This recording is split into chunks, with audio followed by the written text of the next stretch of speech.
If I want to open an image in two windows, go to Window, Arrange, New Window for girl.jpg. The name of this image is girl.jpg.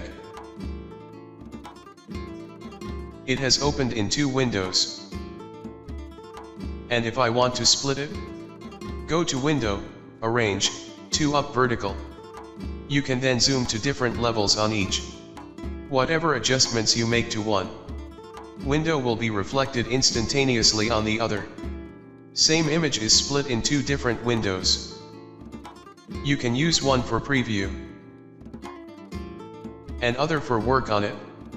Suppose I give a stroke on left side image. Same stroke appears on left side. So you can use it as preview. If you like video, then hit like and subscribe. Thanks for watching.